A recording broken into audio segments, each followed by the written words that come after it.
दोस्तों, scary pumpkin अब जल्द ही 3 मिलियन माइलस्टोन कंप्लीट करने वाला है। आपके सालों से मिले प्यार और समर्थन के लिए हम दिल से शुक्रगुजार हैं। लेकिन ये तो बस शुरुआत है। अब स्कैरी पंपकिन और भी डरावना और खौफनाक होने वाला है। बहुत जल्द आपको ऐसे दिल दहला देने वाली कहानियाँ सुनने को मिलेगी जो आपकी रातों की नींद उड़ा देगी। साथ ही आपकी पसंदीदा राइटर्स के साथ कई मशहूर हस्तियाँ भी हमारे स्कैरी पंपकिन हॉरर पॉडकास्ट का हिस्सा बनने वाले हैं। और यही नहीं, कई और रोमांचक हॉरर वेब सीरीज भी जल्द आने वाली है। तो दोस्तों, अगर आप इस चैनल पर नए हैं तो अभी सब्सक्राइब करें और नोटिफिकेशन ऑन कर ले ताकि कोई भी नई डरावनी कहानी आप मिस ना करें। तो स्कैरी पंपकिन को सब्सक्राइब करना भूलना मत। ये बात है 1 साल पुरानी। मैं अपने पिछड़े गांव से दूर शहर में टैक्सी चलाने का काम कर रहा था। मुझे तो अपने गांव से जरा भी प्यार नहीं था, पर मेरी ख्वाहिशें और बढ़ गई थी और आगे चल के अमेरिका जाके बसने की तैयारी कर रहा था। वहां भी टैक्सी ही चलानी थी क्योंकि बाकी कुछ आता नहीं था।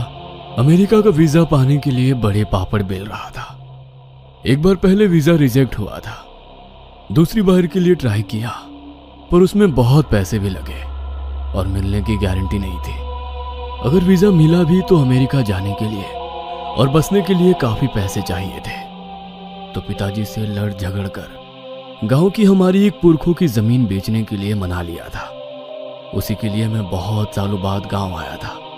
पहले अपने घर गया और फिर से बहुत झगड़ा किया क्योंकि पिताजी फिर से जमीन बेचने के लिए नाटक करने लगे थे। ये हमारे पुरखों की जमीन है बेटा, इसे बेचना नहीं चाहिए। अरे पुरखों की छोड़ो, मेरी सोचो। क्या फायदा है उस जमीन का? खेती बाड़ी तो अब होती नहीं आपसे, ना मैं वहां कभी खेती करूंगा। मुझे तो अमेरिका जाना है, पैसे चाहिए, जमीन बेचनी ही पड़ेगी। पर वहाँ हमारा पुराना मकान है, पानी के कुएं हैं। क्या पिताजी, उस खंडहर को आप घर बोलते हो? इतना छोटा टूटा फूटा सा घर, उसकी मरम्मत भी नहीं कराई आपने। उस खंडहर के लिए आप जमीन नहीं बेचोगे? मैंने सोचा तुम पैसे कमाने लगोगे तो उस खंडहर की मरम्मत करा के अच्छा घर बनाओगे। सठिया गए हो क्या? उस 3rd क्लास खंडहर पर मैं अपने मेहनत के पैसे खर्च करूं? हाँ, इतने बुरे दिन नहीं आए मेरे। मेरी बात मानो, जमीन बेच दो। वो घटिया खंडहर मुझे नहीं चाहिए। पर बेटा, वो घर पहले अच्छा था, अभी भी दीवारें छत मौजूद है। वो मरम्मत करके रहने लायक हो सकता है। वहाँ अच्छा सा मंदिर भी बना सकते हैं। और तो और खेत के अलावा उस घर में कुआं भी है। 2 कुओं का क्या अचार डालना है? अरे खेत में पहले से एक बड़ा कुआं है, वो तो आपने गांव वालों को दे दिया। हमारे कुएं का पानी बाकी के लोग फोकट में इस्तेमाल करते हैं। खंडहर में खुदे कुएं में क्या खजाना छुपाया है जो उसकी परवाह करूं? और मंदिर की क्या जरूरत है? भगवान वगैरह पे तो कतई विश्वास नहीं है मेरा। मुझे कुछ नहीं सुनना, बस जल्द से जल्द कोई बिल्डर मिल जाए तो जमीन बेच दूंगा और फिर इस गांव की तरफ देखूंगा भी नहीं। रात को मैं गांव के देसी ठेले पे शराब पीने गया। उस जमीन को कितने लाख में बेचे, कौन इसे खरीदेगा, यही सोच रहा था कि तभी मुझे लगा कि मुझे कोई देख रहा है। मैंने आसपास देखा पर कोई नहीं दिखा। थोड़ी देर बाद ठेला बंद हुआ और मैं घर के लिए निकला। रास्ते में अंधेरा था। मैं चल रहा था तो ऐसा लग रहा था कोई मेरे पीछे आ रहा है। मैंने बार बार मुड़ के देखा पर कोई नहीं था। अब मुझे डर लगने लगा। मैंने आवाज दी, कौन है? और अंधेरा चीर के एक अजीब आवाज आई, मैं हूं। मैं कौन? मुझे तो कोई दिख नहीं रहा है।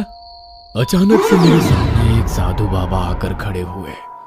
वो बहुत बूढ़े थे, कमर झुके हुए थे, जैसे उनके पीठ पर कोई बोझ हो। उनकी आंखें लाल थी, बड़ी बड़ी दाढ़ी मूछें थी। वो दिखने में थके हुए लग रहे थे, पर आवाज बिल्कुल अलग और अजीब डरावनी थी। मैंने जैसे तैसे हिम्मत करके पूछा, अब कौन हो तुम? उस साधु बाबा के चेहरे पे हंसी छलकी। उन्होंने कहा, जमीन की चिंता छोड़, कल शहर की वीवी डेवलपर तुम्हारा जमीन खरीदने आएगा और जमीन के लिए 25 लाख देगा। कल 10 लाख रुपए देगा, बाकी पैसे बाद में। ये बोलकर वो अचानक से मेरे सामने से गायब हो गया। मैं हक्का बक्का रह गया। इसे मेरी मन की बात कैसे पता? ये है कौन? कहाँ गायब हो गया? मुझे लगा शराब का असर होगा।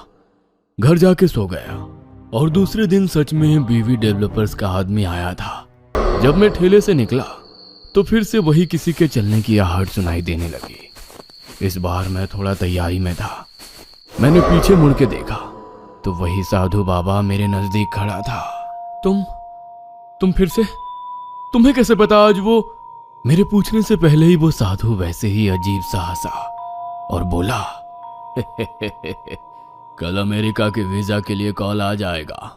और गायब हो गया। मैं फिर से शॉक हो गया। इसे कैसे ये सब पता? मैं घर जाकर सो गया। दूसरे दिन सच में मुझे फोन आ गया कि मेरा अमेरिका का वीजा मंजूर हो गया है। अब मुझे खुशी तो हो रही थी, पर अजीब सा डर लगने लगा। उस साधु को मेरे जिंदगी में आगे होने वाली चीजें कैसे पता चलती है, ये बार बार सोचने लगा। रात को फिर से उस रास्ते पे गया जहां वो बाबा थे। मैंने पूछा, बाबा आप क्या चीज हो? आपके पास ऐसी कौन सी सिद्धि है जिसकी वजह से आप दूसरों के बारे में इतना जान सकते हो? बाबा मुस्कुराए और बोले, ये एक अघोर सिद्धि है, तुम्हें इससे क्या लेना देना? तुम अब अमेरिका जाओ, तुम्हारा काम तो हो गया ना।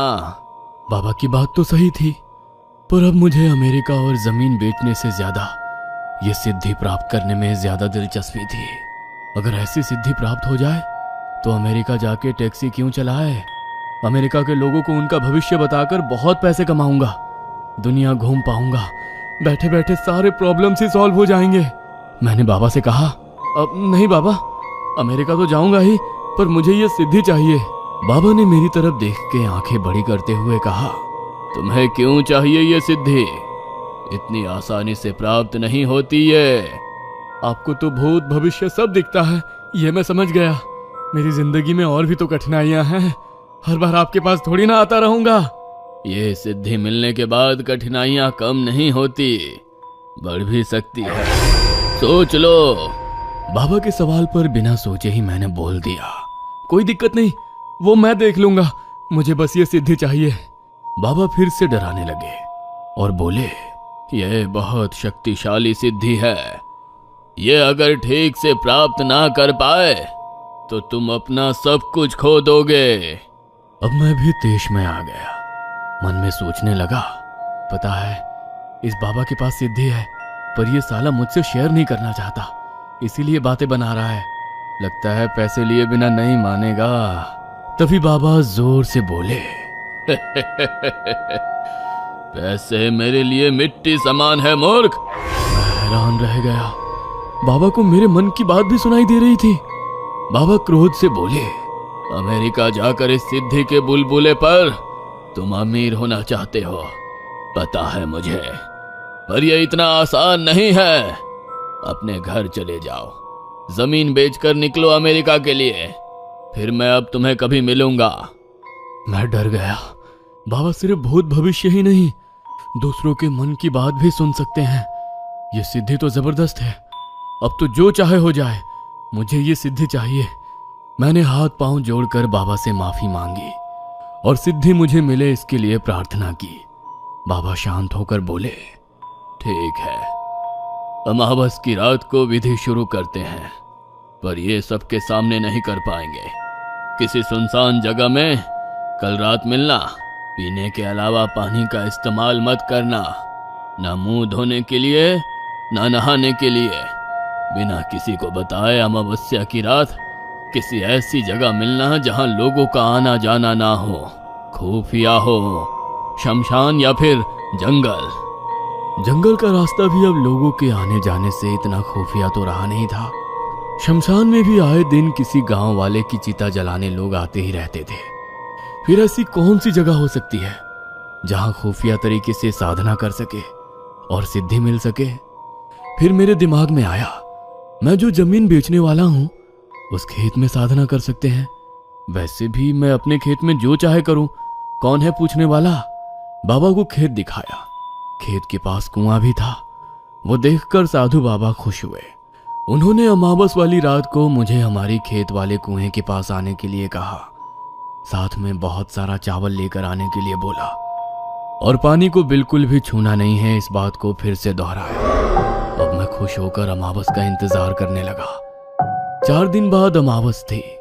सुबह उठ के बिना हाथ पांव मुंह धोए दिन भर अपने कमरे में बैठा रहा। ऐसे बर्ताव के लिए पिताजी डांटने लगे, पर उन्हें सच्चाई बता नहीं सकता था। रात को सबके सोने के बाद मैं खेत में पहुंचा तो देखा बाबा कुछ मंत्र तंत्र कर रहे थे।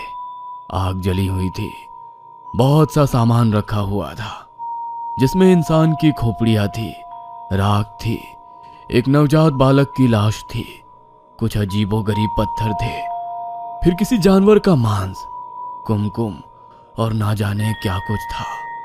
उन्होंने एक आधी टूटी खोपड़ी में खून भर दिया। यह खून इंसान का था या जानवर का, यह मुझे समझ नहीं आया। मैं तो वो सब देख के ही डर गया था।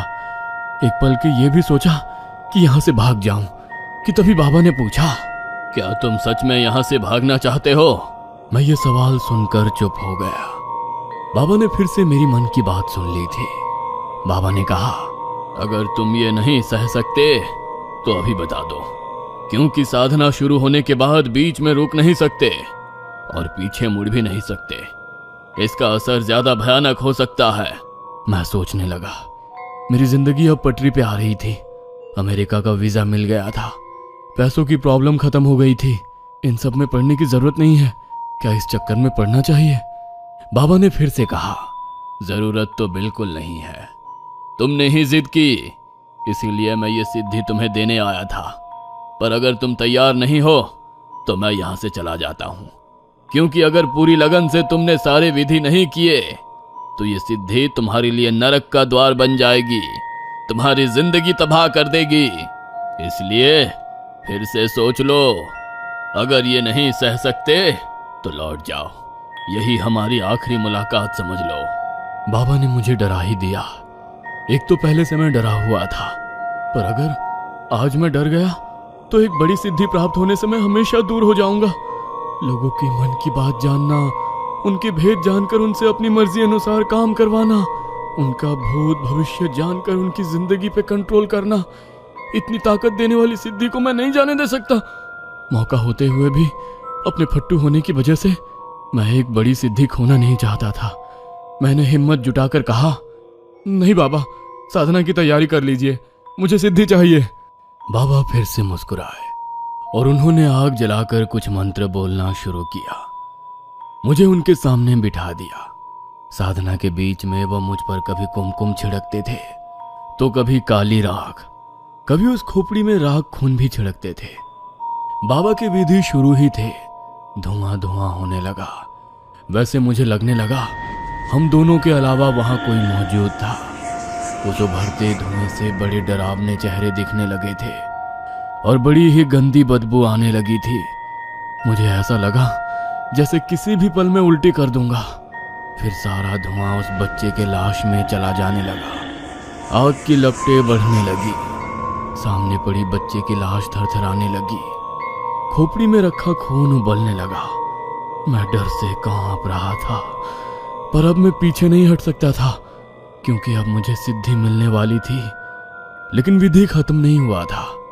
बाबा ने मुझसे मंगाए हुए चावल का बड़ा ढेर उस बच्चे के लाश पर डाल दिया। उस चावल में बाबा ने मांस का टुकड़ा मिला लिया, फिर उस पर उबलता हुआ खून डाल दिया। उस चावल से धुआं निकलने लगा। चावल के नीचे दबी हुई बच्चे की लाश शायद थरथरा रही थी। फिर कुछ देर बाद सब शांत हो गया। चावल लाल काला दिख रहा था, पक गया था। बाबा ने उस चावल का कुछ हिस्सा मुझे खाने के लिए दिया। मुझे ये बात सोचकर ही उल्टी आने लगी, पर बाबा ने कहा, खाओ इसे, अब पीछे नहीं हट सकते। मैंने एक निवाला खाया और मुझे चक्कर आने लगे। बाबा ने फिर से चावल के कई सारे हिस्से कर दिए और कहा, आधा हिस्सा तुम हर रोज सुबह शाम खाते रहना, इसके अलावा तुम कुछ भी नहीं खाओगे। अगले 8 दिन पानी को छूना भी मत, नहाना नहीं है और कुछ धोना भी नहीं है। और ये चावल का दूसरा हिस्सा है, वह हर दिन थोड़ा थोड़ा इस कुएं में डालते जाओ और देखो मछलियां कैसे खाती हैं। जिस दिन मछलियां चावल को मुंह लगाना बंद कर देंगी, उस दिन समझना तुम्हें सिद्धि प्राप्त हो चुकी है। यही हमारी आखिरी मुलाकात है, फिर हम कभी नहीं मिलेंगे। ये कहकर बाबा जोर जोर से हंसने लगे। मुझे चक्कर आने लगे और मैं बेहोश हो गया।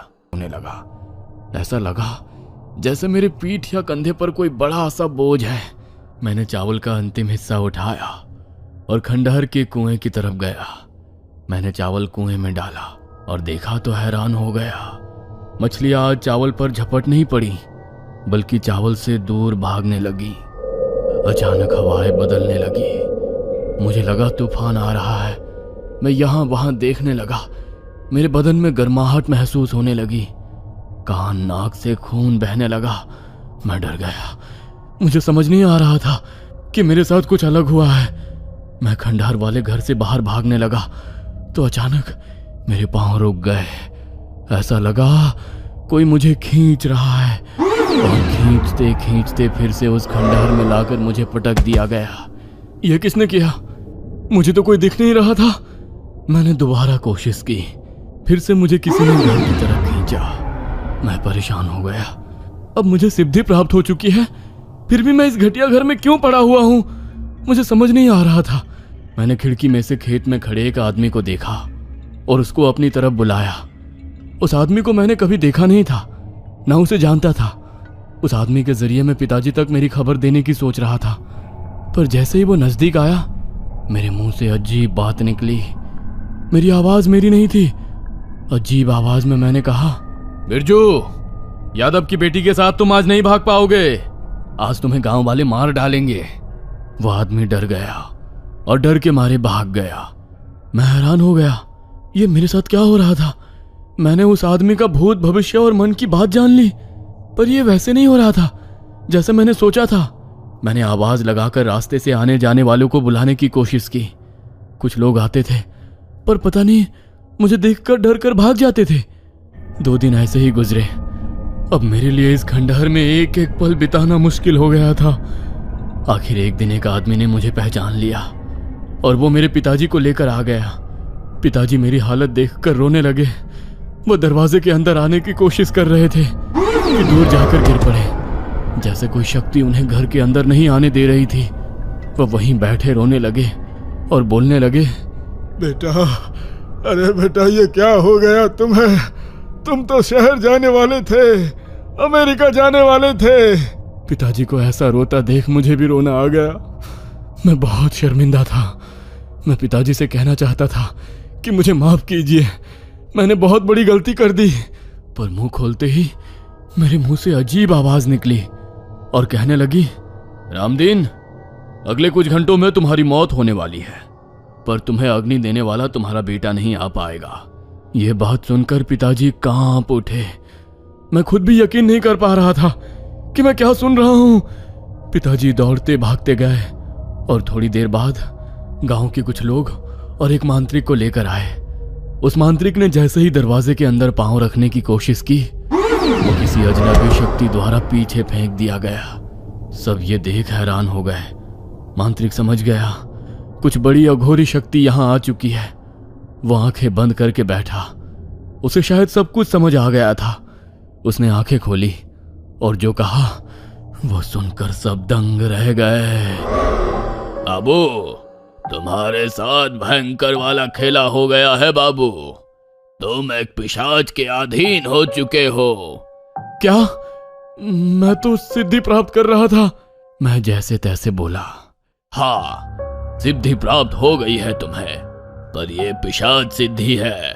तुम इस सिद्धि के काबिल ना होते हुए भी तुमने सिद्धि प्राप्त कर ली। अब उस बच्चे का पिशाच तुम पर हावी हो गया है। अब वही तुमसे सब करवा रहा है। ये सुन मैं डर गया। बच्चे का पिशाच? कौन सा बच्चा? कैसा बच्चा? फिर मुझे वो रात याद आई जब बाबा उस नवजात छोटे बच्चे की लाश विधि में इस्तेमाल कर रहे थे। उसी पर चावल डाला था और जब चावल खाकर मैंने पूरा किया था तो नीचे किसी बच्चे की लाश नहीं थी। वो कोई चमत्कार नहीं था। मतलब वो बच्चा नहीं, ये नहीं हो सकता। उस बाबा के कंधे पर भी बच्चे का पिशाच बैठा था, पर बाबा बूढ़ा हो चुका था। उसकी मौत नजदीक आई थी, इसलिए उस पिशाच को एक नए शरीर की जरूरत थी। उसने तुम्हें फंसाया है बाबू। तुम्हारी लालच, हवस उसने भांप ली थी, पर वो बाबा खुद से तुम्हें सिद्धि नहीं दे सकता था, क्योंकि तुम कोई सिद्ध पुरुष नहीं हो। तुम एक साधारण आदमी हो। कोई सिद्ध पुरुष ऐसे गंदे पिशाच अपने पास नहीं भटकने देते। पिशाच वाली सिद्धि के कुछ नियम होते हैं। अगर सिद्धि प्राप्त करने वाला आदमी सिद्ध पुरुष ना हो तो वो सिद्धि प्राप्त करने के बाद पिशाच पर काबू नहीं रख सकता। अगर वो आदमी किसी भगवान को नहीं मानता तो पिशाच उस पर हमेशा के लिए हावी हो जाता है। दूसरे इंसान को सिद्धि देने से पहले सिद्धि से दूर रहने के लिए कहना पड़ता है, और उसके बावजूद कोई साधारण आदमी मना करने के बाद भी 3 बार सिद्धि की मांग करे तो सिद्धि दी जाती है।